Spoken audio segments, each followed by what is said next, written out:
आतंक के खिलाफ जांच में अब मदरसों पर पड़ी आज यूपी में मदरसों की बढ़ी मुश्किलें एटीएस की रडार पर अब क्यों आया मदरसा। उत्तर प्रदेश में ना बने अल फलाह यूनिवर्सिटी, इसलिए योगी सरकार ने मदरसों के लिए बनाया नया नियम।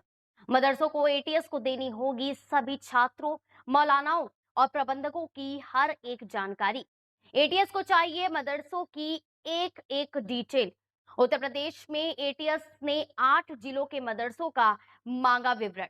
सुरक्षा एजेंसियों को चौकन्ना रखने के उद्देश्य से योगी सरकार ने एक और नया प्रोटोकॉल लागू किया है और इस प्रोटोकॉल ने मदरसों की मुश्किलें बढ़ा दी हैं।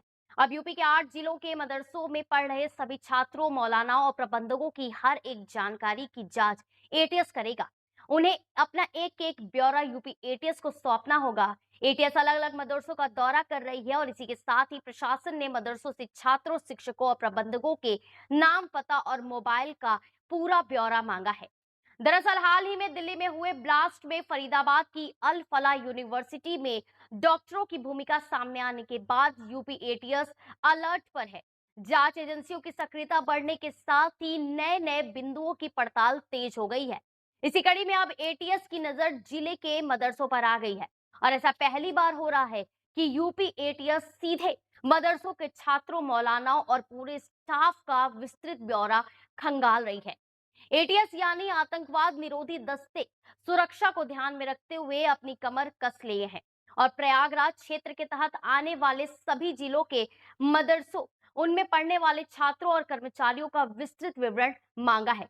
अल्पसंख्यक कल्याण विभाग ने मदरसा संचालकों को पत्र भेजकर शीघ्र ब्यौरा उपलब्ध कराने के निर्देश भी दिए हैं। आइए अब जानते हैं कि किस किस जिले से मांगी गई है रिपोर्ट। यानी कि एटीएस ने उत्तर प्रदेश के जिन 8 जिलों से मदरसों से विस्तृत रिपोर्ट मांगा है, उनमें कौन कौन से जिले शामिल हैं। इन जिलों में प्रयागराज, प्रतापगढ़, कौशाम्बी, फतेहपुर, बांदा, हमीरपुर, चित्रकूट और महोबा शामिल है। 15 नवंबर को एटीएस ने पत्र जारी किया जिसकी जानकारी अब जाकर सामने आई है। एटीएस के अधिकारियों ने यह स्पष्ट किया है कि इस अभियान का उद्देश्य असामाजिक तत्वों द्वारा मदरसों के दुरुपयोग के किसी भी संभावनाओं को रोकना है। यह कदम जागरूकता और निगरानी बढ़ाने के लिए उठाया गया है।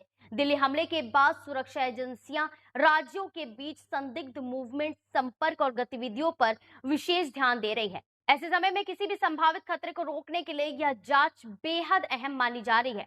कुछ मौलानाओं ने इस जांच का विरोध करते हुए इसे औचित्य बताया है। इसके साथ ही मौलानाओं का यह भी कहना है कि माहौल खराब करने की कोशिश की जा रही है। मदरसों की पूरी रिपोर्ट मदरसा बोर्ड के पास है, तो फिर ये जांच क्यों की जा रही है। अब सोचने वाली बात यह है कि जब सब कुछ ठीक है तो दिक्कत किस बात की। आगे इस रिपोर्ट में क्या होगा, जांच में किस प्रकार की चीजें सामने आएंगी, तब तक के लिए जुड़े रहे हमारे साथ और देखते रहे जन संदेश टाइम्स। नमस्कार।